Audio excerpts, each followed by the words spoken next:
ನಮಸ್ಕಾರ, welcome back to my channel. ಈ ವಿಡಿಯೋದಲ್ಲಿ ಆಷಾಢ ಮಾಸದ ಮಹಾತ್ಮೆಯನ್ನು ತಿಳಿದುಕೊಳ್ಳೋಣ. ಅಧ್ಯಾಯ 1. ತಾಪ್ಯಾಷಾಢ ಸ್ನಾನ ಮಹಿಮೆ.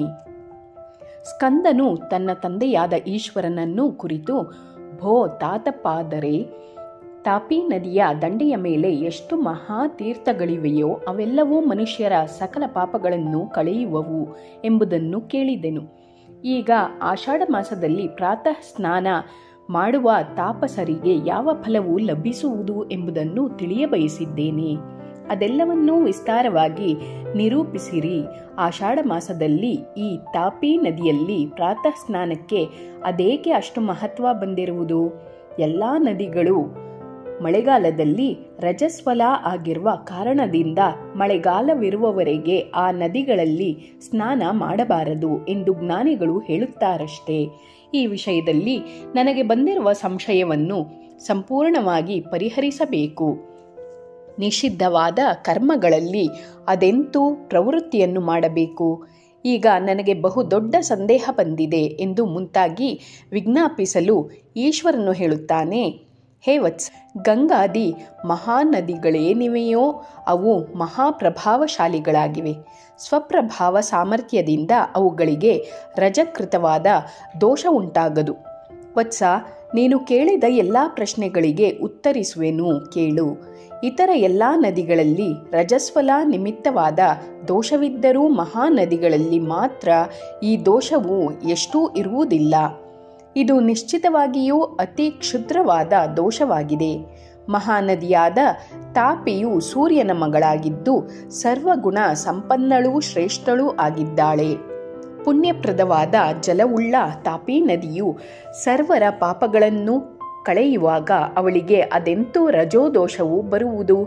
ಕೃತಯುಗದ ಆದಿಯಲ್ಲಿ ಇವಳ ಜನ್ಮವು ಆಷಾಢ ಮಾಸದಲ್ಲಿ ಆದ ಪ್ರಯುಕ್ತ ಆ ಮಾಸದಲ್ಲಿ ತಾಪಿ ನದಿಯಲ್ಲಿ ಸ್ನಾನ ಮಾಡುವುದರಿಂದ ಪಾಪನಾಶವಾಗುವುದು. ಹಿಂದೆ ಆದಿಕ್ಯದ ವಿಷಯದಲ್ಲಿ ತಾಪಿ ನದಿಯೊಂದಿಗೆ ದೇವನದಿಯಾದ ಗಂಗೆಯ ಸ್ಪರ್ಧೆಯೂ ಏರ್ಪಟ್ಟಾಗ ಗುಣಗಳಿಂದ ಅಧಿಕವಾದ ಪವಿತ್ರ ತಾಪಿ ನದಿಯು ಗಂಗೆಗಿಂತಲೂ ಶ್ರೇಷ್ಠವಾಗಿರುವಳೆಂದು ನಿರ್ಣಯವಾಗಿತ್ತು. ಹಿಂದೆ ಒಮ್ಮೆ ಬ್ರಹ್ಮ ಹತ್ಯೆ ಮಾಡಿದಾಗ ಕಳೆಗುಂದಿದ ಬಾಯಿ ಒಣಗಿದ ಚಾಂಡಾಲನಂತೆ ಕಾಣುವ ಒಬ್ಬ ಬ್ರಾಹ್ಮಣನು ಗಂಗೆಯು ತನ್ನ ಪಾಪವನ್ನು ಕಳೆಯುವಳೆಂದು ತಿಳಿದು ಗಂಗಾ ಸ್ನಾನಕ್ಕೆ ಬಂದನು. ಅಲ್ಲಿರುವಾಗ ಗಂಗೆಗಿಂತಲೂ ತಾಪಿ ನದಿಯ ಮಹಾತ್ಮೆಯು ಅಧಿಕವಾಗಿರುವುದನ್ನು ಕೇಳಿ ತಿಳಿದು ಗಂಗೆಯಲ್ಲಿ ಸ್ನಾನ ಮಾಡದೆ ಆ ಬ್ರಾಹ್ಮಣನು ತಾಪಿ ನದಿ ಸ್ನಾನಕ್ಕೆಂದು ತಾಪಿ ನದಿಗೆ ಹೊರಟು ಹೋದನು. ಅಲ್ಲಿ 3 ದಿನ ನದಿ ಸ್ನಾನ ಮಾಡುವ ಮಾತ್ರದಿಂದ ಅವನ ಚಾಂಡಾಲತ್ವವು ಬ್ರಹ್ಮ ಹತ್ಯೆಯ ದೋಷವು ನಾಶವಾಗಿ ಹೋದವು. ಅಂದಿನಿಂದ ಮುನಿಗಳೆಲ್ಲರೂ ಜಹ್ನುವಿನ ಮಗಳಾದ ಗಂಗೆಯಲ್ಲಿ ಸ್ನಾನ ಮಾಡುವುದನ್ನು ಬಿಟ್ಟು ಸೂರ್ಯಪುತ್ರಿಯಾದ ತಾಪಿಯನ್ನು ಸ್ತುತಿಸುತ್ತಾ ತಾಪಿ ನದಿಯನ್ನೇ ಆಶ್ರಯಿಸತೊಡಗಿದರು.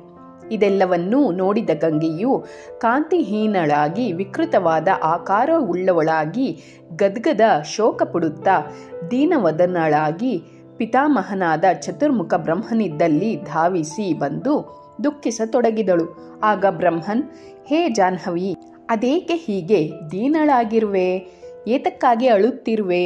ಇದೆಲ್ಲದಕ್ಕೂ ಅದೇನು ಕಾರಣ ಎಂದು ವಿಚಾರಿಸಲು ಗಂಗೆಯು ಹೇಳಿದಳು, ಹೇ ತಾತ, ಸೂರ್ಯಪುತ್ರಿಯಾದ ತಾಪಿ ಎಂಬ ಹೆಸರಿನ ನದಿಯು ಭೂಲೋಕದಲ್ಲಿ ಬಹಳ ಪ್ರಸಿದ್ಧಳಾಗಿ ಬಿಟ್ಟಿದ್ದಾಳೆ. ಅವಳು ಪಾವಿತ್ರ್ಯದಿಂದ ಗರ್ವಿತರಾಗಿದ್ದ ಇತರ ಎಲ್ಲ ನದಿಗಳನ್ನು ಗೆದ್ದು ಬಿಟ್ಟಿರುವಳು. ತಾಪಿ ನದಿಯ ಸ್ನಾನ ಮಾತ್ರದಿಂದ ಪಾಪಿಷ್ಠರಾದ ಮಾನವರೆಲ್ಲ ಕರ್ಮಬಂಧಗಳನ್ನು ಕಳೆದುಕೊಂಡು ಪರಮ ಪದವನ್ನು ಹೊಂದುತ್ತಲಿದ್ದಾರೆ. ಇಂಥ ಮಹಿಮೆಯು ಭೂಲೋಕದಲ್ಲಿ ಇನ್ಯಾವ ನದಿಗೂ ಇರುವುದಿಲ್ಲ. ಸೂರ್ಯಪುತ್ರಿಯ ಈ ತೆರನಾದ ಪ್ರಭಾವವು ಸ್ವಾಭಾವಿಕವಾಗಿದ್ದು ವರ್ಣನಾತೀತವಾಗಿದೆ. ನನ್ನ ಜಲದಲ್ಲಿ ಸ್ನಾನ ಮಾಡುವ ಮಾನವನು ಕೇವಲ ಸ್ವರ್ಗಲೋಕವನ್ನು ಪಡೆದರೆ, ರವಿಪುತ್ರಿಯಾದ ತಾಪಿ ನದಿಯ ಜಲದಲ್ಲಿ ಸ್ನಾನ ಮಾಡುವವರು ಮೋಕ್ಷವನ್ನು ಪಡೆದು ಅಧಿಕ ಫಲಪ್ರಾಪ್ತಿಯಿಂದ ಬಹಳ ಹೃಷ್ಟರಾಗಿರುವರು. ಇದುವರೆಗೆ ಜನರು ನನ್ನ ಜಲದಲ್ಲಿ ಮೊದಲು ಸ್ನಾನ ಮಾಡುವುದನ್ನು ಬಿಟ್ಟು ಇತರ ನದಿ ಜಲದಲ್ಲಿ ಸ್ನಾನ ಮಾಡುತ್ತಿರಲಿಲ್ಲ. ಹೇ ಪಿತಾಮಹ, ನಿನ್ನ ಅನುಗ್ರಹದಿಂದ ನಾನು ಎಲ್ಲ ನದಿಗಳಿಗೂ ಮಾನ್ಯಳಾಗಿದ್ದೆನು. ಆದರೆ ಈಗ ಮಾತ್ರ ನೀನು ನನ್ನ ಎಲ್ಲ ಮಹತ್ವಗಳನ್ನು ಕಳೆದು ಬಿಟ್ಟಿರುವೆ. ಇದುವರೆಗೆ ಎಲ್ಲ ನದಿಗಳೊಳಗೆ ಬಹಳ ಗೌರವದಿಂದ ಇದ್ದೆನು. ಎಲ್ಲ ನೀನೇ ನನ್ನನ್ನು ಅಗ್ರಸ್ಥಾನದಲ್ಲಿಟ್ಟಿದ್ದಿ. ಇಂತಹ ನನ್ನನ್ನು ರವಿಪುತ್ರಿಯಾದ ತಾಪಿಯು ಸ್ನಾನಭ್ರಷ್ಟಳನ್ನಾಗಿ ಮಾಡಿರುವಳು. ನಿನ್ನ ಸೃಷ್ಟಿಯನ್ನು ಅನ್ಯಥಾ ಅಕಾರಣ ಮಾಡಿರುವುದರಿಂದ ಉಂಟಾದ ಈ ಪರಾಭವದಿಂದ ನನಗಾಗಿರುವ ದುಃಖವು ಅಸಹನೀಯವಾಗಿದೆ. ಗಂಗಾದೇವಿಯ ಈ ಮಾತುಗಳನ್ನು ಕೇಳಿ ಚತುರ್ಮುಖ ಬ್ರಹ್ಮನು ಕುಪಿತನಾಗಿ ನಾರದರನ್ನು ಕರೆದು ಅವರಿಗೆ ಗಂಗಾದೇವಿಯ ಮಹಾತ್ಮೆಯನ್ನು ಹೇಳಿದನಲ್ಲದೆ, ಹೇ ನಾರದ, ತಾಪಿಯ ಮಹಾತ್ಮೆಯು ಉಳಿಯದಂತೆ ಮಾಡು ಎಂದು ಆದೇಶಿಸಿದನು. ತಂದೆಯ ಆಜ್ಞಾನುಸಾರವಾಗಿ ನಾರದರು ತಾಪಿಯ ಮಹಾತ್ಮೆಯನ್ನು ಅಪಹರಿಸಿದರು. ಅದುವರೆಗೆ ಅನೇಕ ಮುನಿಗಳಿಂದ ಗಾನ ಮಾಡಲ್ಪಟ್ಟ ಮತ್ತು ಅನೇಕರಿಂದ ಅನೇಕ ರೀತಿ ಅನುಭವಿಸಲ್ಪಟ್ಟ ತಾಪಿ ಮಹಾತ್ಮೆಯ ಈ ಅಪಹರಣದಿಂದ ಬಂದ ಪಾಪದಿಂದ ನಾರದರ ಜ್ಞಾನವೆಲ್ಲ ನಾಶವಾಯಿತು. ಆಗ ನಾರದರು ಚತುರ್ಮುಖ ಬ್ರಹ್ಮನಿದ್ದಲ್ಲಿ ಧಾವಿಸಿ ಬಂದು, ಹೇ ಪ್ರಭೋ, ನಿನ್ನ ಆಜ್ಞಾನುಸಾರವಾಗಿ ತಾಪಿ ಮಹಾತ್ಮೆಯನ್ನು ಅಪಹರಿಸಿದೆನು. ಅವಳ ಮಹಾತ್ಮ್ಯ ಹರಣದಿಂದ ನನ್ನ ಜ್ಞಾನವೆಲ್ಲ ಲೋಪವಾಗಿ ನನ್ನಲ್ಲಿ ಅಜ್ಞಾನ ತುಂಬಿದೆ. ಹೇ ಪ್ರಭೋ, ಈಗ ನಾನು ಏನು ಮಾಡಲಿ? ನನ್ನ ಅಜ್ಞಾನವು ಅದೆಂತೂ ಹೊರಟು ಹೋದೀತು. ಹೇ ಜಗದ್ಗುರೋ, ಪುರುಷನಿಗೆ ಇಂಥ ಅಜ್ಞಾನ ಇರುವುದಕ್ಕಿಂತಲೂ ಮರಣವೇ ಲೇಸು. ಏಕೆಂದರೆ ಅಜ್ಞಾನಿಗಳು ಪಾಪಗಳನ್ನು ಕಟ್ಟಿಕೊಳ್ಳುವರು, ಆದರೆ ಜ್ಞಾನಿಗಳು ಪಾಪಗಳನ್ನು ಕಟ್ಟಿಕೊಳ್ಳುವುದಿಲ್ಲ. ಅಜ್ಞಾನಿಯಾದ ಪುರುಷನಿಗೆ ಸತ್ಕುಲದಲ್ಲಿಯ ಜನ್ಮದಿಂದಾಗಲಿ ಧನದಿಂದಾಗಲಿ ಏನು ಪ್ರಯೋಜನವಿದೆ? ಇಂಥ ಅಜ್ಞಾನಿಯಿಂದ ಕುಲ ಧನ ಎಲ್ಲವೂ ನಾಶವಾಗಿ ಹೋಗುವವು. ಅಜ್ಞಾನಿಯಾದ ಪುರುಷನು ದಿನದಿನವೂ ತನ್ನ ಅಜ್ಞಾನದಿಂದಾಗಿ ದುಃಖವನ್ನು ಅನುಭವಿಸುವನು. ಅವನು ಯಾವ ದೇಶದಲ್ಲಿದ್ದರೂ ಮತ್ತು ಯಾವ ಕಾಲದಲ್ಲಿದ್ದರೂ ಆ ದುಃಖದಿಂದ ಮುಕ್ತನಾಗುವುದಿಲ್ಲ. ಜ್ಞಾನಿಯಾದವನು ನಿರ್ಧನಿಯಾಗಿದ್ದರೂ ಮತ್ತು ಸತ್ಕುಲ ಪ್ರಸೂತನಾಗಿರದಿದ್ದರೂ ಸಹ ಶ್ರೇಷ್ಠನೆಂದು ಪರಿಗಣಿಸಲ್ಪಡುತ್ತಾನೆ. ಅವನು ಸರ್ವ ದುಃಖವನ್ನು ಪಡೆಯುವನು. ಅಜ್ಞಾನದಿಂದ ಬಂದ ದುಃಖವೆಲ್ಲ ಜ್ಞಾನ ಪ್ರಾಪ್ತಿಯಿಂದ ನಾಶವಾಗುತ್ತದೆ. ಭೋ ಬ್ರಹ್ಮನ್, ಈ ಅಜ್ಞಾನವು ನನ್ನಲ್ಲಿ ಸೇರುವುದಕ್ಕೆ ನಾನೇನು ಪಾಪ ಮಾಡಿದ್ದೆನು? ಈ ಅಜ್ಞಾನವು ನನ್ನಿಂದ ದೂರವಾಗುವುದಕ್ಕೋಸ್ಕರ ಉಪಾಯವೇನಾದರೂ ಇದ್ದರೆ ದಯಮಾಡಿ ತಿಳಿಸುವವನಾಗು ಎಂದು ಪ್ರಾರ್ಥಿಸಲು ಚತುರ್ಮುಖ ಬ್ರಹ್ಮನು ನಾರದರಿಗೆ ಹೇಳಿದನು. ಹೇ ನಾರದ, ನೀನು ಈಗ ಕೂಡಲೇ ತಾಪಿ ನದಿಗೆ ಶರಣು ಹೋಗು. ಸೂರ್ಯಪುತ್ರಿಯಾದ ತಾಪಿಯು ಕೂಡಲೇ ಸಂತುಷ್ಟಳಾಗುವಳು. ನೀನಾದರೋ ಮಹಾಪ್ರಭಾವಶಾಲಿಯಾಗಿರುವೆ. ಆದರೂ ಹೇ ಮಹಾರಾಯ, ಆ ತಾಪಿ ನದಿಯ ಪ್ರಭಾವವನ್ನು ಅಪಹರಿಸಲು ಯಾರು ಸಮರ್ಥರಾದರು? ಆ ತಾಪಿಯು ತನ್ನ ಸ್ವಂತ ಬಲದಿಂದ ಸಕಲ ನದಿಗಳಲ್ಲಿ ಶ್ರೇಷ್ಠಳಾಗಿದ್ದಾಳೆ. ಇದುವರೆಗಿನ ನಿನ್ನ ವ್ಯಾಪಾರದಿಂದ ಆ ತಾಪಿಯು ಸರ್ವ ನದಿಗಳಲ್ಲಿ ಶ್ರೇಷ್ಠಳೆಂಬುದು ಸಿದ್ಧವಾಯಿತು. ಆ ಸೂರ್ಯದೇವನ ಕಿರಣಗಳ ಸ್ಪರ್ಶದಿಂದ ಅವಳು ಸೂರ್ಯಪುತ್ರಿ ಎಂದು ಪ್ರಸಿದ್ಧಳಾಗಿದ್ದಾಳೆ. ಹೇ ಮಹಾತ್ಮಳಾದ ತಾಪಿಯೇ, ಯಾವ ಸೂರ್ಯನ ಕಿರಣಗಳಿಂದ ಸ್ಪರ್ಶಿಸಲ್ಪಟ್ಟ ನೀನು ಮತ್ತು ಇತರ ಸಕಲ ತೀರ್ಥಗಳು ತಮ್ಮ ತಮ್ಮ ಯೋಗ್ಯತೆಯಿಂದ ಮಹಾತ್ಮೆಯನ್ನು ಹೊಂದಿರುವಿರೋ ಅಂಥ ಸೂರ್ಯದೇವನ ಪುತ್ರಿಯಾಗಿರುವ ನಿನಗೆ ಅದಾವುದು ಅಸಾಧ್ಯವಾಗಿದೆ. ನಿನ್ನ ತಂದೆಯಾದ ಸೂರ್ಯದೇವನ ಕಿರಣಗಳ ಸ್ಪರ್ಶ ಮಾತ್ರದಿಂದ ಎಲ್ಲ ನದಿಗಳ ಜಲವು ಪಾವಿತ್ರ್ಯವನ್ನು ಹೊಂದುವುದು. ಇಂಥ ಸೂರ್ಯದೇವನ ಪುತ್ರಿಯಾದ ನಿನ್ನ ಮಹಿಮೆಯನ್ನು ಎಷ್ಟೆಂದು ವರ್ಣಿಸಲು ಸಾಧ್ಯ? ಜಗತ್ತಿನ ತಮಸ್ಸನ್ನು ಕಳೆಯುವುದೇ ಯಾವ ಸೂರ್ಯನ ನಿತ್ಯ ಕಾಯಕವಾಗಿರುವುದೋ ಅಂಥ ಸೂರ್ಯದೇವನ ಪುತ್ರಿಯಾದ ನೀನು ನಿನ್ನ ಜಲದಲ್ಲಿ ಸ್ನಾನ ಮಾಡುವವರ ಅಜ್ಞಾನವನ್ನು ಕಳೆಯುವುದೇನಾಶ್ಚರ್ಯ. ಈ ಪ್ರಕಾರವಾಗಿ ಬ್ರಹ್ಮದೇವನಿಂದ ಪ್ರಶಂಸಿಸಲ್ಪಟ್ಟ ತಾಪಿಯು ಹರ್ಷಭರಿತಳಾಗಿ ಚತುರ್ಮುಖ ಬ್ರಹ್ಮನಿರುವಲ್ಲಿ ಬಂದು, ಹೇ ಪಿತಾಮಹ, ನೀನು ನನ್ನನ್ನು ಇಷ್ಟೊಂದು ಸ್ತುತಿಸುವ ಕಾರಣ ಏನು? ಹೇ ಪರಮೇಶ್ವರ, ಇದೆಲ್ಲ ನನ್ನ ಪ್ರಶಂಸೆ ಮತ್ತು ಪ್ರತಿಷ್ಠೆಯಾಯಿತು. ಪಿತಾಮಹನಾದ ನಿನ್ನಿಂದ ಈ ಪ್ರಕಾರ ಪ್ರಶಂಸಿಸಲ್ಪಟ್ಟ ನಾನಿಂದು ಧನ್ಯಳಾದೆನು ಮತ್ತು ತ್ರಿಲೋಕ ಪೂಜ್ಯಳಾದೆನು ಎಂದು ಮುಂತಾಗಿ ಅನ್ನಲು ಬ್ರಹ್ಮದೇವನು ಹೇಳುತ್ತಾನೆ. ಹೇ ತಾಪಿ, ಹಿಂದೆ ನಾನು ಗಂಗಾ ನದಿಯನ್ನು ಸರ್ವಶ್ರೇಷ್ಠ ನದಿಯೆಂದು ವ್ಯವಸ್ಥೆ ಮಾಡಿದ್ದೆನು. ಆದರೆ ಇಂದು ನಿನ್ನ ಮಹಿಮೆಯಿಂದ ಈ ಗಂಗಾ ನದಿಯು ಪರಾಭೂತಳಾಗಿ ದೀನಳಾಗಿ ಬಿಟ್ಟಿದ್ದಾಳೆ. ಅವಳು ನನ್ನ ಬಳಿ ಬಂದು ಎಲ್ಲವನ್ನೂ ನಿವೇದಿಸಿದಾಗ ನನ್ನ ಆಜ್ಞಾನುಸಾರವಾಗಿ ನಾರದನು ನಿನ್ನ ಮಹಾಮಹಿಮೆಯನ್ನು ಅಪಹರಿಸುವ ಸಾಹಸವನ್ನು ಮಾಡಿದನು. ಆದರೆ ಅದು ಸಾಧ್ಯವಾಗದೆ ಅವನನ್ನೇ ಅಜ್ಞಾನ ಆವರಿಸಲ್ಪಟ್ಟಿದೆ. ಹೇ ತಾಪಿ, ನನ್ನ ಮಾತನ್ನು ಕೇಳಿ ಈ ನಾರದ ಮುನಿಯನ್ನು ಅನುಗ್ರಹಿಸು. ಮತ್ತು ಹೇ ಮಹಾನದಿ ತಾಪಿಯೇ, ಗಂಗಾ ನದಿಯ ಮಹಿಮೆಯು ಮತ್ತೆ ಭೂಲೋಕದಲ್ಲಿ ನಡೆಯುವಂತೆ ಮಾಡು. ಬ್ರಹ್ಮದೇವರ ಈ ಮಾತುಗಳನ್ನು ಕೇಳಿ ತಾಪಿಯು ಹೇಳಿದಳು, ನನ್ನ ಪ್ರಾಣ ಇರುವವರೆಗೆ ನಿನ್ನ ಮಾತುಗಳನ್ನು ಮೀರಲು ಸಾಧ್ಯವೇ? ಪ್ರಾಣ ಹೋದರೆ ಮತ್ತೆ ಬರಬಹುದು, ಆದರೆ ಮಾನ ಖಂಡನೆಯು ಹಾಗಲ್ಲ.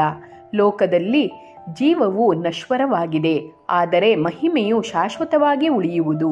ನನ್ನ ಅನುಗ್ರಹದಿಂದ ನಾರದರಿಗೆ ಪುನಃ ಜ್ಞಾನ ಬರುವಂತಾಗುವುದು.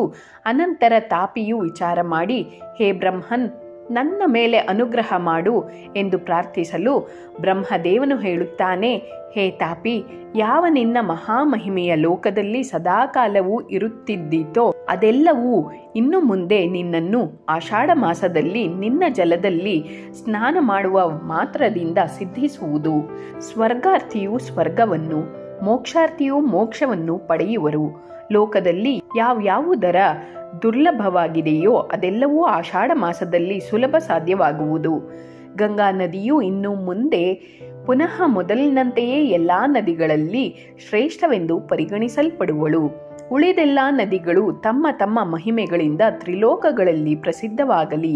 ನಿಷ್ಕಲ್ಮಶವಾದ ಮನಸ್ಸುಳ್ಳ ತಾಪಿಯೂ ಕೂಡ ಬ್ರಹ್ಮದೇವನ ಈ ಎಲ್ಲ ಮಾತುಗಳನ್ನು ಅನುಮೋದಿಸಿದಳು. ಅಂದಿನಿಂದ ಆಷಾಢ ಮಾಸದಲ್ಲಿ ತಾಪಿ ನದಿಯ ಸ್ನಾನವು ಪಾಪನಾಶಕವಾಯಿತು.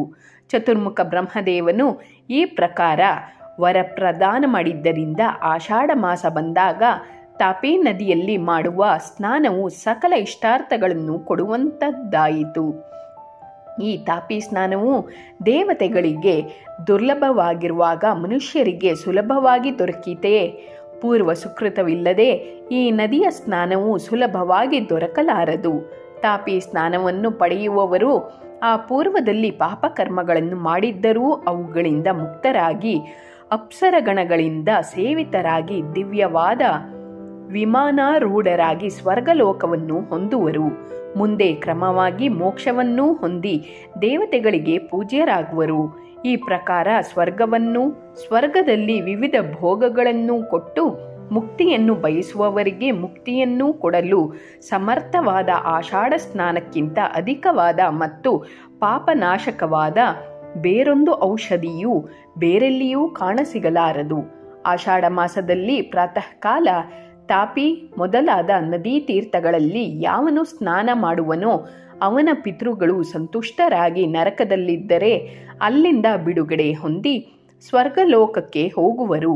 ಸ್ವರ್ಗದಲ್ಲಿದ್ದರೆ ಆ ಪಿತೃಗಳು ಮೋಕ್ಷವನ್ನು ಹೊಂದುವರು. ಆಷಾಢ ಸ್ನಾನದಿಂದ ಮಾಘ ಸ್ನಾನಕ್ಕಿಂತಲೂ 10 ಪಟ್ಟು ಅಧಿಕವಾದ ಪುಣ್ಯ ಫಲವು ಪ್ರಾಪ್ತವಾಗುವುದು. ದಂಬದಿಂದ ಸ್ನಾನ ಮಾಡಿದವರೂ ಕೂಡ ಮರಣಾನಂತರ ಸ್ವರ್ಗವನ್ನೇ ಪಡೆಯುವರು. ಧರ್ಮ ಭ್ರಷ್ಟನಾದ ಯಾವ ಪುರುಷನು ಆಷಾಢದಲ್ಲಿ ತಾಪೇ ಸ್ನಾನವನ್ನು ಮಾಡುವನೋ ಅವನು ಮಾಘ ಸ್ನಾನದ ಫಲವನ್ನೇ ಪಡೆಯುವನು. ಹಿಂದೆ ಸರ್ವಧರ್ಮ ಭ್ರಷ್ಟನಾದ ಒಬ್ಬ ವ್ಯಾಪಾರಿ ಇದ್ದನು. ನಿತ್ಯದಲ್ಲೂ ಜನಧರ್ಮ ಪರನಾಗಿದ್ದ ಅವನು ವೇದವಾದಗಳಿಂದ ವಿಮುಖನಾಗಿದ್ದನು. ಇದರಿಂದ ಮೃತರಾಗಿದ್ದ ಅವನ ಪಿತೃಗಳು ಮತ್ತು ಪಿತಾಮಹರೆಲ್ಲರೂ ಮೂಕರಾದರು. ಈತನು ಪಾಖಂಡಿಗಳಿಗೆ ಮಾಡುವ ವಿಹಿತವಾದ ಆಚಾರಗಳಿಂದ ಅವರಿಗೆಲ್ಲ ಮಹಾ ಕಷ್ಟ ಪ್ರಾಪ್ತವಾಯಿತು. ಒಮ್ಮೆ ಆ ವ್ಯಾಪಾರಿಯು ಅಧಿಕವಾದ ದ್ರವ್ಯಾರ್ಜನೆಗೆಂದು ತನ್ನೊಂದಿಗೆ ಅನೇಕ ವಸ್ತುಗಳನ್ನು ಮಾರಾಟಕ್ಕೆ ತೆಗೆದುಕೊಂಡವನಾಗಿ ಊರಿನಿಂದ ಹೊರಟನು. ಮಹಾಸ್ವಾರ್ಥಿಯಾದ ಅವನು ಸಂಚರಿಸುತ್ತಾ ಆಷಾಢ ಮಾಸಕ್ಕೆ ಸರಿಯಾಗಿ ತಾಪಿ ನದಿ ಇರುವಲ್ಲಿ ಬಂದು ಸೇರಿದನು. ಸೇತುವೆಯ ಮೂಲಕ ನದಿಯನ್ನು ದಾಟುತ್ತಿರುವಾಗ ಭಯದಿಂದ ಕಾಲು ಜಾರಿ ನದಿಯಲ್ಲಿ ಬಿದ್ದು ಬಿಟ್ಟನು. ಜೊತೆಗೆ ತಂದ ಸಾಮಾನುಗಳೆಲ್ಲ ನದಿಯಲ್ಲಿ ಮುಳುಗಿ ಹೋದವು. ವ್ಯಾಪಾರಿಯು ನದಿಯಲ್ಲಿ ಮುಳುಗಿ ಏಳುತ್ತಿರುವಾಗ ಅಲ್ಲಿಯೇ ಸಾಗುತ್ತಿದ್ದ ದೋಣಿಯನ್ನು ಆಶ್ರಯಿಸಿ ಹೇಗೋ ಪಾರಾಗಿ ತೀರಕ್ಕೆ ಬಂದು ಸೇರಿದನು. ಆಗ ಅವನ ದೇಹದಿಂದ ಬೀಳುತ್ತಿರುವ ತಾಪಿ ನದಿಯ ನೀರನ್ನು ಕುಡಿದು ಆ ವ್ಯಾಪಾರಿಯ ಮೂಕರಾಗಿದ್ದ ಪಿತೃಗಳೆಲ್ಲರೂ ಆ ನೀರಿನ ಪ್ರಭಾವದಿಂದ ತಮ್ಮ ಮೂಕತ್ವವನ್ನು ಆ ಕ್ಷಣದಲ್ಲೇ ಕಳೆದುಕೊಂಡರು. ಸಂತುಷ್ಟರಾದ ಪಿತೃಗಳೆಲ್ಲ ವ್ಯಾಪಾರಿಯನ್ನು ಕಂಡು ಅವನನ್ನು ಪುನಃ ಪುನಃ ಸ್ತುತಿಸುತ್ತಾ, ಹೇ ವತ್ಸ, ನಿನ್ನಂಥ ಸತ್ಪುತ್ರನನ್ನು ಪಡೆದ ನಾವೆಲ್ಲ ಧನ್ಯರು. ಬಹು ಕಷ್ಟದಿಂದ ಮೂಕರಾಗಿದ್ದ ನಾವು ಈಗ ಮೂಕತ್ವದಿಂದ ಮುಕ್ತರಾಗಿದ್ದೇವೆ ಎಂದು ಹೇಳತೊಡಗಿದರು. ಪಿತೃಗಳ ಈ ಮಾತನ್ನು ಕೇಳಿದ ಅವನು ಆಶ್ಚರ್ಯದಿಂದ ಅವರನ್ನು ನೋಡುತ್ತಾ ಅವರೆಲ್ಲರ ದರ್ಶನದಿಂದ ಭೀತನಾಗಿ, ಭೋ, ತಾವೆಲ್ಲರೂ ಯಾರು? ಇಲ್ಲಿ ಏಕೆ ಇರುವಿರಿ? ಮೂಕತ್ವದಿಂದ ಹೇಗೆ ಮುಕ್ತರಾದಿರಿ? ಇದೆಲ್ಲವನ್ನೂ ನನಗೆ ತಿಳಿಸುವವರಾಗಿರಿ. ಇದೆಲ್ಲವನ್ನೂ ಕೇಳಿ ನೋಡಿ ನನಗೆ ಮಹದಾಶ್ಚರ್ಯವಾಗಿದೆ ಎಂದು ವಿಜ್ಞಾಪಿಸಿದನು. ಆಗ ಅವನ ಈ ಮಾತುಗಳನ್ನು ಕೇಳಿದ ಪಿತೃಗಳು, ಹೇ ವತ್ಸ, ನಾವೆಲ್ಲ ನಿನ್ನ ಪೂರ್ವಜರು. ನೀನು ವೇದ ಮಾರ್ಗವನ್ನು ಬಿಟ್ಟಿದ್ದರಿಂದ ನಾವು ಮೂಕರಾಗಿದ್ದೆವು ಮತ್ತು ಪ್ರೇತತ್ವವನ್ನು ಹೊಂದಿದ್ದೆವು. ಇಂದು ನೀನು ಯಾವ ಪೂರ್ವ ವಿಚಾರವಿಲ್ಲದೆ ಈ ತಾಪಿ ನದಿಯಲ್ಲಿ ಬಿದ್ದು ಸ್ನಾನ ಮಾಡುವಂತಾಗಿ ನಿನ್ನ ದೇಹದಿಂದ ಸೋರುತ್ತಿದ್ದ ನದೀ ಜಲವನ್ನು ಕುಡಿದ ನಾವು ನೀರಡಿಕೆಯನ್ನು ಕಳೆದುಕೊಂಡೆವು, ಪಾಪಗಳಿಂದ ಮುಕ್ತರಾದೆವು. ನಿನ್ನ ಪುಣ್ಯದಿಂದ ನಾವೆಲ್ಲ ಮೂಕತ್ವವನ್ನು ಕಳೆದುಕೊಂಡೆವು. ಇದುವರೆಗೆ ತಾಪೇ ಜಲದ ಮಹಿಮೆಯನ್ನು ಕೇಳುತ್ತಲಿದ್ದೆವು. ಇಂದು ಅದು ಗೋಚರವಾಗಿದೆ.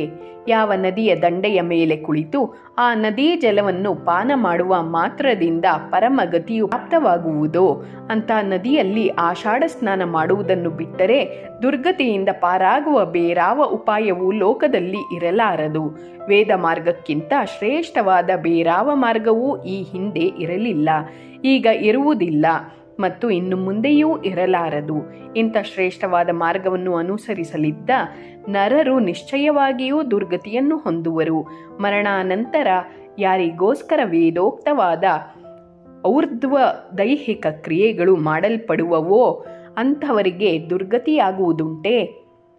ಯಾರಿಗೆ ವೈದಿಕ ಕ್ರಿಯೆಗಳು ಮಾಡಲ್ಪಡುವುದಿಲ್ಲವೋ ಅವರು ದುಃಖಕ್ಕೆ ಈಡಾಗುವರು.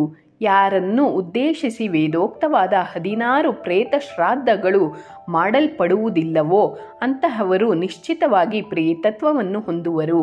ಇಂಥ ಪ್ರೇತ ಶ್ರಾದ್ದಗಳನ್ನು ಮಾಡದೆ ಉಳಿದ ಶ್ರಾದ್ದಗಳನ್ನು ಮಾಡುವುದರಿಂದೇನು ಪ್ರಯೋಜನ? ಮರಣಾನಂತರ 11ನೆಯ ದಿನ ವೃಷೋತ್ಸರ್ಜನೆ ಆದರೆ ಮಾತ್ರ ಮೃತನಿಗೆ ಪ್ರೇತತ್ವ ಬಾರದೆ ಅವನು ಪುಣ್ಯಲೋಕಗಳನ್ನು ಹೊಂದುವನು. ವೇದೋಕ್ತ ಧರ್ಮಗಳನ್ನು ಬಿಟ್ಟು ಯಾರು ವೇದ ಬಾಹಿರವಾದ ನಾಸ್ತಿಕ್ಯ ಧರ್ಮವನ್ನು ಆಶ್ರಯಿಸುವರೋ ಹಾಗೂ ವಿಷ್ಣು ಭಕ್ತಿಯಿಂದ ಪರಾಗ್ಮುಖರಾಗಿರುವರೋ ಅವರು ದೇವತೆಗಳಿಂದ ದಂಡಿಸಲ್ಪಡುತ್ತಾರೆ. ವೇದೋಕ್ತ ಕರ್ಮಗಳನ್ನು ಬಿಟ್ಟು ಇನ್ನಾವುದೂ ಈ ಲೋಕದಲ್ಲಾಗಲಿ ಪರಲೋಕದಲ್ಲಾಗಲಿ ಸೌಖ್ಯಪ್ರದವಾಗುವುದಿಲ್ಲವಾದ್ದರಿಂದ ಮನುಷ್ಯೋತ್ತಮರು ಸದಾ ವೇದ ಧರ್ಮಗಳನ್ನು ಬಿಡಕೂಡದು. ಆದ್ದರಿಂದ ಹೇ ವತ್ಸ, ನೀನೆಂದಿಗೂ ವೇದ ಧರ್ಮಗಳನ್ನು ಬಿಡಕೂಡದು. ಈ ಧರ್ಮಗಳನ್ನು ಆಶ್ರಯಿಸುವುದರಿಂದ ಪರಮಲೋಕವು ಪ್ರಾಪ್ತವಾಗುವುದು. ಲೋಕದಲ್ಲಿಯ ಜನರು ಮನ ಬಂದಂತೆ ಅನೇಕ ರೀತಿಯಿಂದ ಹೇಳುತ್ತಾರೆ. ಮೃತರಾದವರು ಯಮದೂತರ ಅಧೀನರಾಗುವುದರಿಂದ ಸ್ವತಂತ್ರರಾಗಿ ಏನನ್ನೂ ಮಾಡಲು ಸಮರ್ಥರಾಗುವುದಿಲ್ಲ. ಅಪ್ಪ, ನದಿಯಲ್ಲಿ ನಿನ್ನ ಯಾವ ವಸ್ತುಗಳು ಮುಳುಗಿ ಹೋಗಿರುವವೋ ಅವುಗಳನ್ನು ಕುರಿತು ಚಿಂತಿಸಬೇಡ. ಏಕೆಂದರೆ ಸಂಪತ್ತುಗಳಾಗಲಿ ಎಲ್ಲವೂ ದೈವಾಧೀನವಾಗಿರುವವು.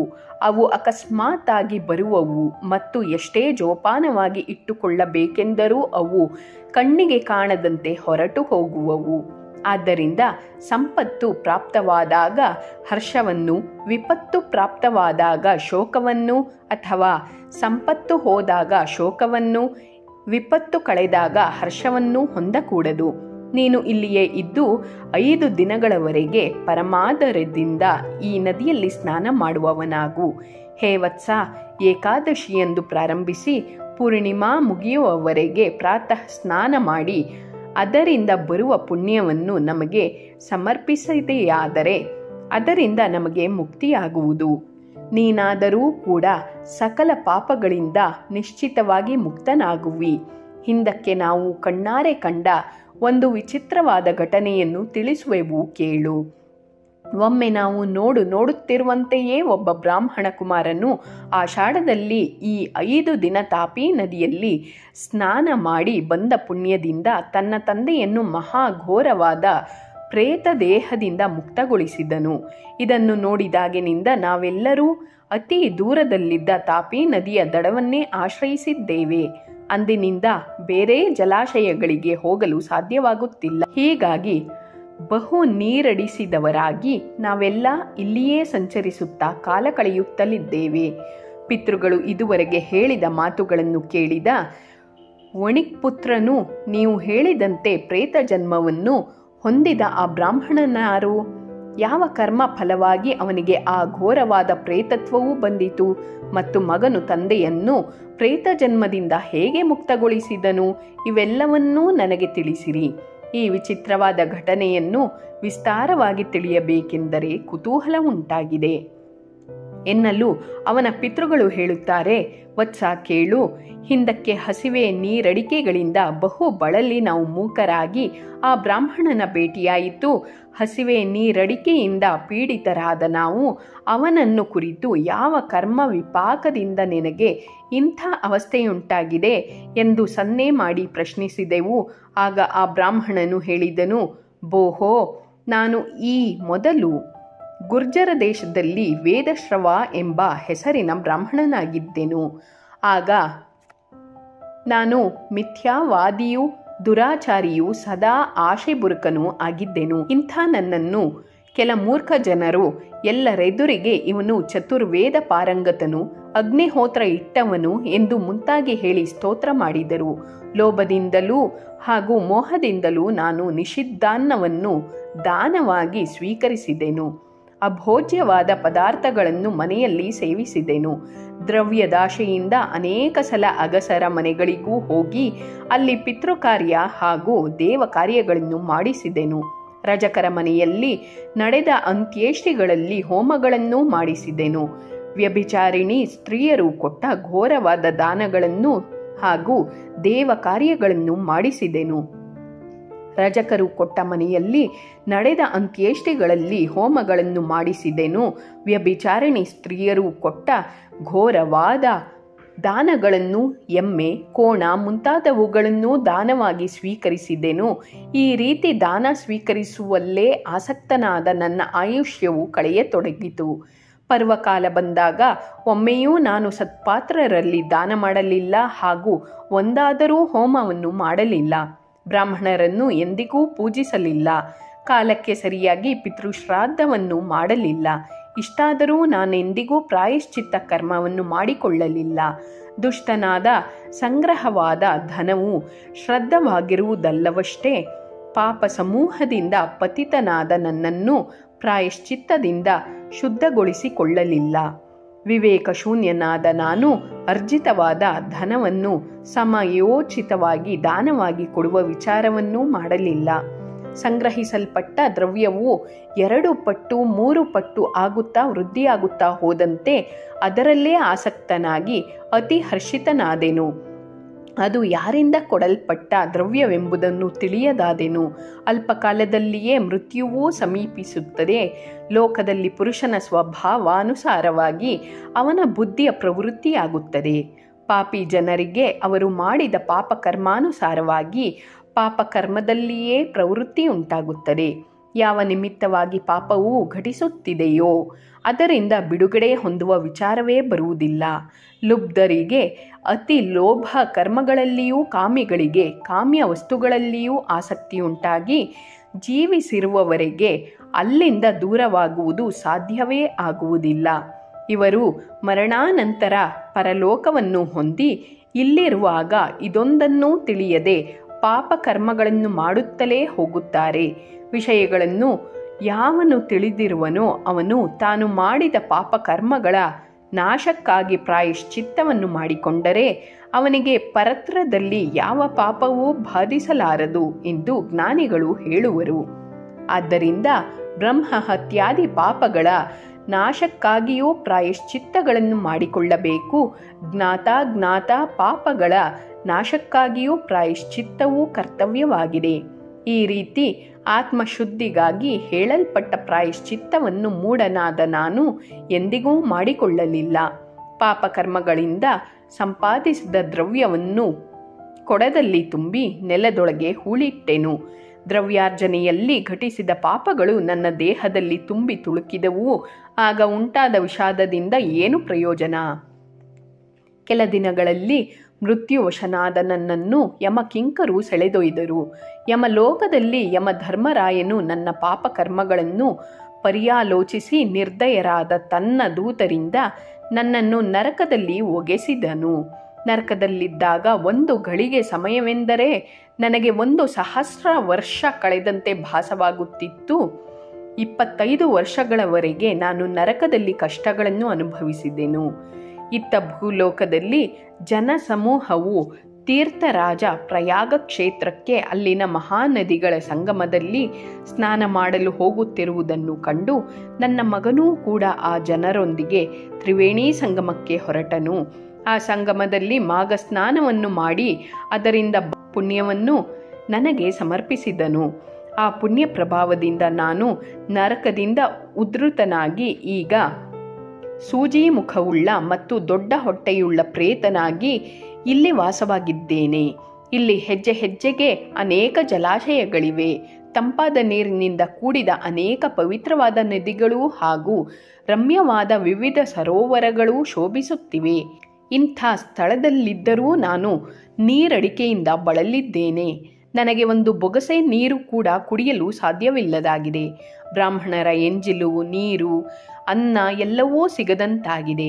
ಎಂದಾದರೂ ಏನೋ ಒಂದು ಕಾರಣದಿಂದ ಕಿಂಚಿತ್ ಅನ್ನವಾಗಲಿ ನೀರಾಗಲಿ ದೊರಕಿದರೂ ಈ ಸೂಜಿ ಮುಖದಿಂದ ಸೇವಿಸುತ್ತಾ ಹೋದರೆ ನನ್ನ ದೊಡ್ಡ ಹೊಟ್ಟೆಯು ಅಷ್ಟರಿಂದ ಅದೆಂತು ತುಂಬಲು ಸಾಧ್ಯ? ಹೀಗೆ 100 ವರ್ಷಗಳವರೆಗೆ ಸೇವಿಸುತ್ತಾ ಹೋದರೂ ಆ ನನ್ನ ದೊಡ್ಡದಾದ ಹೊಟ್ಟೆಯು ತುಂಬಲಾರದು. ಹಸಿವೆ ನೀರಡಿಕೆಗಳಿಂದ ಬಳಲುತ್ತಿರುವ ನನಗೆ ಒಂದು ಕ್ಷಣವೂ ಸುಖವಿಲ್ಲದಂತಾಗಿದೆ. ಈ ಪ್ರೇತ ದೇಹದಲ್ಲಿದ್ದು ಇಂದಿಗೆ ನನಗೆ 12 ವರ್ಷಗಳಾದವು. ನನಗೆ ಪ್ರೇತತ್ವ ಬಂದಿರುವುದಕ್ಕೆ ಕಾರಣಗಳನ್ನು ಇದುವರೆಗೆ ನಿಮಗೆ ತಿಳಿಸಿದ್ದೇನೆ. ಇನ್ನು ಅಸ್ಥಿ ಮಾತ್ರ ಶರೀರವುಳ್ಳ, ದಿಗಂಬರನಾಗಿರುವ, ಮೂಕನಾಗಿರುವ, ನಡುಗುತ್ತಿರುವ, ತಲೆಯುಳ್ಳ, ಭಯಾನಕರಾದ, ಕ್ರೂರರಾದ ನೀವು ಅದಾವ ಕರ್ಮದ ಫಲವಾಗಿ ಈ ಅವಸ್ಥೆಯನ್ನು ಹೊಂದಿರುವಿರಿ ಎಂಬುದನ್ನು ನನಗೆ ತಿಳಿಸುವಿರಾ? ಇದನ್ನೆಲ್ಲ ಕೇಳಲು ನನಗೆ ಕುತೂಹಲ ಉಂಟಾಗಿದೆ. ಈ ಪ್ರಕಾರವಾಗಿ ಪ್ರೇತಾವಸ್ಥೆಯಲ್ಲಿದ್ದ ಬ್ರಾಹ್ಮಣನು ಕೇಳಲು, ನಾವೆಲ್ಲರೂ ಮೂಕರಾದ್ದರಿಂದ ಮಾತನಾಡಲು ಸಮರ್ಥರಾಗಲಿಲ್ಲ. ಆದರೂ ನಾವು ಪೂರ್ವ ಜನ್ಮದಲ್ಲಿ ಮಾಡಿದುದೆಲ್ಲವನ್ನೂ ಸಂಜ್ಞೆಯಿಂದ ತಿಳಿಸಿದೆವು. ದೇವ ಮಾರ್ಗವನ್ನು ಉಲ್ಲಂಘಿಸಿ ನಡೆದದ್ದು, ಪಾಖಂಡರಾಗಿದ್ದುದು, ಪಿಂಡ ಪ್ರದಾನ ಮಾಡದಿದ್ದುದು, ನದೀ ತೀರ್ಥಗಳಲ್ಲಿ ಸ್ನಾನ ಮಾಡದಿರುವುದು ಮತ್ತು ಪಿತೃಗಳನ್ನು ಉದ್ದೇಶಿಸಿ ತರ್ಪಣ ಕೊಡದಿರುವುದು, ದೇವಪೂಜೆ, ಬ್ರಾಹ್ಮಣರ ಸತ್ಕಾರಾದಿಗಳನ್ನು ಮಾಡದಿರುವುದು ಮುಂತಾದ ಪೂರ್ವಜನ್ಮದ ಕರ್ಮಗಳ ಫಲವಾಗಿಯೇ ಈಗ ಇಂಥ ಸದಾರುಣವಾದ ದುರ್ದಶೆಯನ್ನು ಹೊಂದಿರುವೆವು. ಈ ರೀತಿ ನಮ್ಮ ದುಃಖಗಳನ್ನು ಪರಸ್ಪರ ತಿಳಿಸುತ್ತಿರುವಾಗ ಆ ಸೂಜಿಮುಖ ಬ್ರಾಹ್ಮಣನ ಕುಮಾರನು ತಾಪಿ ನದಿ ಸ್ನಾನಕ್ಕೆಂದು ಅಲ್ಲಿಗೆ ಬರಲು ಅವನನ್ನು ನಾವೆಲ್ಲರೂ ಹಿಂಬಾಲಿಸಿದೆವು. ನಾವು ಮಾತ್ರ ದೂರದಲ್ಲಿದ್ದು ಎಲ್ಲವನ್ನೂ ನೋಡುತ್ತಾ ನಿಂತುಕೊಂಡೆವು. ವೇದಶ್ರವ ಬ್ರಾಹ್ಮಣನ ಆ ಕುಮಾರನು ಆಷಾಢದಲ್ಲಿ ತಾಪಿ ನದಿಯಲ್ಲಿ 1 ತಿಂಗಳು ಪೂರ್ತಿ ಪ್ರಾತಃ ಸ್ನಾನ ಮಾಡಿ ಮಾಸ ಪೂರ್ತಿಯಾದ ನಂತರ ಬ್ರಾಹ್ಮಣರಿಗೆ ಭೋಜನ ಮಾಡಿಸಿದನು. ಅಯ್ಯ, ನೀನು ಮಾಡಿದ ಸ್ನಾನವು ಫಲಪ್ರದವಾಗಲಿ ಎಂದು ಆ ಬ್ರಾಹ್ಮಣರಿಂದ ಆಶೀರ್ವಾದವನ್ನು ಪಡೆದು ಮಾಸ ಸ್ನಾನದಿಂದ ಬಂದ ಪುಣ್ಯ ಫಲವನ್ನು ಬ್ರಾಹ್ಮಣರ ಸಮ್ಮುಖದಲ್ಲಿ ತನ್ನ ತಂದೆಯಾದ ವೇದಶ್ರವನಿಗೆ ಸಮರ್ಪಿಸಿದನು. ಈ ರೀತಿ ಆಷಾಢ ಸ್ನಾನದ ಫಲವನ್ನು ಕೊಟ್ಟಾಕ್ಷಣವೇ ಪ್ರೇತ ದೇಹದಲ್ಲಿದ್ದ ಅವನ ತಂದೆಯು ಆ ದೇಹದಿಂದ ಮುಕ್ತನಾಗಿ ದಿವ್ಯ ದೇಹವನ್ನು ಹೊಂದಿದವನಾಗಿ ಶ್ರೇಷ್ಠವಾದ ದೇವಲೋಕದ ವಿಮಾನದಲ್ಲಿ ಕುಳಿತುಕೊಂಡು ತನ್ನ ಮಗನನ್ನು ಕುರಿತು ಸಂತೋಷದಿಂದ ಹೇಳಿದನು. ಅಯ್ಯ ವತ್ಸ, ನೀನು ಉತ್ತಮವಾದ ಕಾರ್ಯವನ್ನು ಮಾಡಿರುವಿ. ಈ ಮೊದಲು ನೀನು ನನ್ನನ್ನು ನನ್ನ ದುಷ್ಟ ಕರ್ಮಗಳಿಂದ ಪ್ರಾಪ್ತವಾಗಿದ್ದ ಭಯಂಕರವಾದ ನರಕದಿಂದ ಉದ್ಧಾರ ಮಾಡಿರುವಿ. ಈಗ ದುಃಖ ಸಾಗರದಲ್ಲಿ ಕ್ಲೇಶ ಪಡುತ್ತಲಿದ್ದು ಈ ಪ್ರೇತ ದೇಹದಿಂದ ಉದ್ಧರಿಸಿರುವಿರಿ. ಯಾರಿಗೆ ಪುಣ್ಯ ಕರ್ಮಗಳನ್ನು ಮತ್ತು ಅವರೇ ಇಹಪರ ಲೋಕಗಳೆರಡನ್ನೂ ಜಯಿಸಿದವರಾಗುವರು. ಅಂಥ ಪುತ್ರನಿರುವುದರಿಂದ ಅವನ ಪಿತೃಗಳು ದಾನ ಮಾಡದಿದ್ದರೂ ದಾನಿಗಳಾಗುವರು. ಪಾಪಿಗಳಾಗಿದ್ದರೂ ಪಾಪಕರ್ಮಗಳಿಂದ ಮುಕ್ತರಾಗುವರು. ದುಷ್ಟರಾದ 100 ಮಕ್ಕಳಿರುವುದರಿಂದೇನು ಪ್ರಯೋಜನ? ಇಂಥ ಮಕ್ಕಳಿರುವುದಕ್ಕಿಂತಲೂ ಸದಾಚಾರಿಯಾದ ಒಬ್ಬ ಮಗನಿರುವುದು ಶ್ರೇಷ್ಠವಾಗಿದೆ. ಪಿತೃಕರ್ಮಗಳಿಂದ ಯಾವನು ತನ್ನ ಪಿತೃಗಳನ್ನು ಸಂತೋಷಪಡಿಸುವನೋ ಅಂತಹವನ ಜೀವನವೇ ಸಾರ್ಥಕ ಜೀವನವು. ಇಂಥ ಪುತ್ರನಿಂದಲೇ ಅವನ ಪೂರ್ವಜರು ಧನ್ಯರಾಗುವರು. ಆದ್ದರಿಂದಲೇ ಪ್ರತಿದಿನವೂ ದೇವತೆಗಳು, ಪಿತೃಗಳು, ಮನುಷ್ಯರು, ಋಷಿಗಳು ಮತ್ತು ಸಕಲ ಭೂತಗಳು ಮನುಷ್ಯರಿಂದ ಸತ್ಕಾರ್ಯವನ್ನು ಅಪೇಕ್ಷಿಸುತ್ತಿರುತ್ತಾರೆ. ನಿತ್ಯವೂ ಇವರೆಲ್ಲರನ್ನೂ ಸತ್ಕರಿಸಿ ಯಾವನು ಅಂದಿನ ಭೋಜನ ಮಾಡುವನೋ ಅವನಿಗಿಂತಲೂ ಮಿಗಿಲಾದವರು ಯಾರಿರುವರು? ಅಂತಹವನ ಪಿತೃಗಳು ಹಾಗೂ ಮಾತಾಮಹರು ಎಲ್ಲರೂ ಕೃತಾರ್ಥರೇ ಸರಿ. ಅಂತಹವನ ಕುಲದಲ್ಲಿ ಯಾರೂ ಪ್ರೇತ ಜನ್ಮವನ್ನು ಹೊಂದುವುದಿಲ್ಲ. ಅವನ ಮಕ್ಕಳು, ಮೊಮ್ಮಕ್ಕಳು ಎಲ್ಲರೂ ಧನಧಾನ್ಯ ಸಂಪತ್ತಿಯನ್ನು, ದೀರ್ಘಾಯುಷ್ಯವನ್ನು ಹೊಂದಿ ಎಲ್ಲರೂ ನಿರೋಗಿಗಳಾಗಿದ್ದು ಸುಖದಿಂದ ಇರುವರು. ಯಾವನು ಸದಾಚಾರಿಯಾಗಿರುವನೋ ಅವನ ಸಂತತಿಯ ವಿಚ್ಛೇದವಾಗುವುದಿಲ್ಲ. ನೀನು ಆಷಾಢ ಮಾಸದಲ್ಲಿ ಮಾಡಿದ ಕೊನೆಯ 5 ದಿನಗಳ ಸ್ನಾನದಿಂದ ನಾನು ಪ್ರೇತ ದೇಹದಿಂದ ಮುಕ್ತನಾಗಿ ಉಳಿದ ಪುಣ್ಯ ಫಲದಿಂದ ಅಕ್ಷಯವಾದ ವಿಷ್ಣು ಲೋಕವನ್ನು ಹೊಂದುತ್ತಲಿದ್ದೇನೆ. ಈ ರೀತಿಯಾಗಿ ಆ ವೇದಶ್ರವ ಬ್ರಾಹ್ಮಣನು ತನ್ನ ಮಗನನ್ನು ಮನಃಪೂರ್ವಕ ಆಶೀರ್ವದಿಸುತ್ತಾ ನಾವು ನೋಡುತ್ತಿರುವಂತೆಯೇ ದಿವ್ಯವಾದ ವಿಮಾನದಲ್ಲಿ ಕುಳಿತು ವಿಷ್ಣು ಲೋಕಕ್ಕೆ ಪ್ರಯಾಣ ಬೆಳೆಸಿದನು. ಅನಂತರ ಬ್ರಾಹ್ಮಣ ಕುಮಾರನು ಈ ರೀತಿ ತನ್ನ ಪಿತೃವನ್ನು ಉದ್ಧರಿಸಿ ಪರಮಾನಂದ ಭರಿತರಾಗಿ ಬಂದ ದಾರಿಯಿಂದ ಪುನಃ ತನ್ನ ಊರಿಗೆ ಹೊರಟು ಹೋದನು. ನಾವು ಮಾತ್ರ ನಮ್ಮ ಉದ್ಧಾರದ ಬಗ್ಗೆ ನಿರಾಶರಾಗಿ ಇಲ್ಲಿಯೇ ಉಳಿದುಕೊಂಡೆವು. ದಾರುಣವಾದ ಈ ಪ್ರೇತ ದೇಹದಿಂದ ನಮ್ಮನ್ನು ಅದಾರು ಉದ್ಧರಿಸುವರು? ಈ ಮೊದಲು ಪಾಖಂಡಿಯಾಗಿದ್ದ ನೀನು ನಮ್ಮ ವಂಶದಲ್ಲೇನೋ ಹುಟ್ಟಿರುವಿ, ಆದರೆ ನಮ್ಮನ್ನು ಈ ದೇಹದಿಂದ ಉದ್ಧರಿಸುವಂತೆ ನೀನು ಯಾವ ಪುಣ್ಯವನ್ನೂ ಕೊಡಲು ಸಮರ್ಥನಾಗಿರುವುದಿಲ್ಲ. ಏಕೆಂದರೆ ಪಾಖಂಡಿಗಳಾದವರು ಏನು ಕೊಟ್ಟರೂ ಅದು ಅವರ ಪಿತೃಗಳನ್ನು ಮುಟ್ಟುವುದಿಲ್ಲ. ಆದರೆ ಇಂದು ನೀನು ತಾಪಿ ನದಿಯಲ್ಲಿ ಸ್ನಾನ ಮಾಡಿರುವುದರಿಂದ ನಿನ್ನ ಸಮಸ್ತ ಕುಲವು ಪವಿತ್ರಗೊಳಿಸಲ್ಪಟ್ಟಿದೆ. ನೀನು ಬಯಸದಿದ್ದರೂ ಆಷಾಢದಲ್ಲಿ ದೈವಯೋಗದಿಂದ ಇಂದು ನೀನು ಪವಿತ್ರವಾದ ದೇಹವುಳ್ಳವನಾಗಿರುವಿ.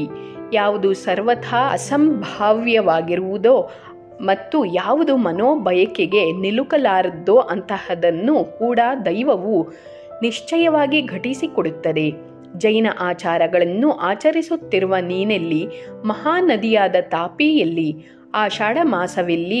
ಮತ್ತು ಈ ನದಿಯಲ್ಲಿ ನಿನ್ನ ಸ್ನಾನವೆಲ್ಲಿ? ಆಹಾ, ನೀನು ಏನೊಂದನ್ನೂ ಬಯಸಿರದಿದ್ದರೂ ದೈವಯೋಗದಿಂದ ಇದೆಲ್ಲವೂ ಘಟಿಸಿರುತ್ತದೆ. ಆದ್ದರಿಂದ ಇನ್ನು ಮುಂದಾದರೂ ನಮಗೆ ಮಂಗಲವಾಗುವುದೆಂದು ನಾವು ಬಲವಾಗಿ ನಂಬಿ ಕುಳಿತಿದ್ದೇವೆ. ಅಯ್ಯ ವತ್ಸ, ಇವೆಲ್ಲವೂ ಏಕಕಾಲಕ್ಕೆ ಕೂಡಿ ಬರುವುದು ಬಹು ದುಷ್ಕರವಾದದ್ದು. ಹೀಗೆಲ್ಲ ತನ್ನ ಪೂರ್ವಜರು ಹೇಳುತ್ತಿರುವುದನ್ನು ಕೇಳಿದ ಆ ವಣಿಕ್ ಪುತ್ರನು ಅತ್ಯಂತ ವಿಸ್ಮಿತನಾದನು. ಆ ಕೂಡಲೇ ಜೈನ ಧರ್ಮವನ್ನು ಪರಿತ್ಯಜಿಸಿ ಏಕಾದಶಿಯಿಂದ ಹಿಡಿದು ಪೌರ್ಣಿಮೆಯವರೆಗೆ ತಾಪಿ ನದಿಯಲ್ಲಿ ವಿಧಿಪೂರ್ವಕ ಪ್ರಾತಃ ಸ್ನಾನವನ್ನು ಮಾಡಿದನು. ತನ್ನ ಪಿತೃಗಳನ್ನು ಉದ್ದೇಶಿಸಿ ವಿಧಿಪೂರ್ವಕವಾಗಿ ಶ್ರಾದ್ದ ಕರ್ಮಗಳನ್ನು ಮಾಡಿ ಪೌರ್ಣಿಮೆಯ ದಿನ ತಾಪಿ ನದಿಯ ದಂಡೆಯ ಮೇಲಿದ್ದು ತನ್ನ ಪಿತೃಗಳಿಗೆ ಸ್ನಾನ ಪುಣ್ಯವನ್ನು ಶ್ರದ್ಧೆಯಿಂದ ಸಮರ್ಪಿಸಿದನು. ಆಷಾಢ ಮಾಸದ ಕೊನೆಯ 5 ದಿನಗಳ ಸ್ನಾನದಿಂದ ಸಂಪಾದಿಸಲ್ಪಟ್ಟ ಪುಣ್ಯವನ್ನು ವಣಿಕ್ ಪುತ್ರನು ತನ್ನ ಪಿತೃಗಳಿಗೆ ಸಮರ್ಪಿಸಲು ಅದನ್ನು ಸ್ವೀಕರಿಸಿದ ಆ ಪಿತೃಗಳು ತಮ್ಮ ವಿಕೃತವಾದ ಪ್ರೇತ ದೇಹಗಳಿಂದ ಮುಕ್ತರಾಗಿ ಕೂಡಲೇ ಮನೋಹರವಾದ ದಿವ್ಯವಾದ ವಿಮಾನದಲ್ಲಿ ಕುಳಿತು ವೇದಶ್ರವ ಬ್ರಾಹ್ಮಣನು ಹೋಗಿದ್ದ ವಿಷ್ಣು ಲೋಕವನ್ನೇ ಕುರಿತು ಹೋದರು. ಈ ಪ್ರಕಾರವಾಗಿ ಆ ವಣಿಕ್ ಪುತ್ರನು ಅತ್ಯಂತ ಕಷ್ಟದಾಯಕವಾದ ಪ್ರೇತ ದೇಹಗಳಿಂದ ತನ್ನ ಪಿತೃಗಳನ್ನು ಉದ್ಧರಿಸಿ ಆಷಾಢ ಮಾಸದಲ್ಲಿ ತಾಪಿ ನದಿಯಲ್ಲಿ ಮಾಡುವ ಪ್ರಾತಃ ಸ್ನಾನದ ಮಹಿಮೆಯನ್ನು ಕಣ್ಣಾರೆ ಕಂಡು ಮುಂದೆ ಯಜ್ಞಯಾಗಾದಿಗಳನ್ನು ಮಾಡುತ್ತಾ ಕಾಲ ಕಳೆದನು. ಆಷಾಢ ಮಾಸದಲ್ಲಿ ಪ್ರಾತಃ ಸ್ನಾನವನ್ನು ಮಾಡುವುದರಿಂದ ಬರುವ ಪುಣ್ಯ ಪ್ರಭಾವದಿಂದ ಇಹದಲ್ಲಿಯೂ ಪರದಲ್ಲಿಯೂ ಸುಖವು ಪ್ರಾಪ್ತವಾಗುವುದು. ಈ ವೃತ್ತಾಂತವನ್ನು ವರ್ಣಿಸಿದ ಈಶ್ವರನು ಹೇಳುತ್ತಾನೆ, ಅಯ್ಯ ಸ್ಕಂದನೆ, ಕೇಳು. ತಾಪಿ ನದಿಯಲ್ಲಿ ಆಷಾಢ ಮಾಸದಲ್ಲಿ ಮಾಡುವ ಸ್ನಾನದ ಮಹಿಮೆಯನ್ನು ನಿನಗೆ ತಿಳಿಸಿದ್ದೇನೆ. ಯಾವನು ತಾನು ಮಾಡುವ ಸ್ನಾನದ ಸಂಪೂರ್ಣವಾದ ಫಲವನ್ನು ಪಡೆಯಲು ಬಯಸುವನೋ ಅಂತಹವನು ಮಹಾಪಾಪ ಪ್ರನಾಶಕವಾದ ಈ ಸ್ನಾನ ಮಹಿಮೆಯನ್ನು ಶ್ರದ್ಧೆಯಿಂದ ಕೇಳಬೇಕು. ಅಯ್ಯ ಪುತ್ರನೇ, ನೀನು ಕೇಳಿದಂತೆ ಆಷಾಢ ಮಾಸದಲ್ಲಿ ತಾಪಿ ಸ್ನಾನದ ಮಹಿಮೆ ಮುಂತಾದ ವಿಷಯದ ಬಗ್ಗೆ ಇದುವರೆಗೆ ನಿನಗೆ ತಿಳಿಸಿದ್ದೇನೆ. ಇನ್ನೇನು ಕೇಳಬೇಕೆಂದಿರುವಿ? ಇಲ್ಲಿಗೆ ಶ್ರೀ ಸ್ಕಂದ ಪುರಾಣದಲ್ಲಿ ಶಿವ ಸ್ಕಂದರ ಸಂವಾದದಲ್ಲಿ ಪ್ರಕಟವಾದ ತಾಪ್ಯಾಷಾಢ ಮಹಾತ್ಮೆಯಲ್ಲಿ ತಾಪ್ಯಾಷಾಢ ಸ್ನಾನ ಮಹಿಮೆ ಎಂಬ 1ನೆಯ ಅಧ್ಯಾಯವು ಸಮಾಪ್ತಿಯಾಯಿತು. ಶ್ರೀ ಕೃಷ್ಣಾರ್ಪಣಮಸ್ತು.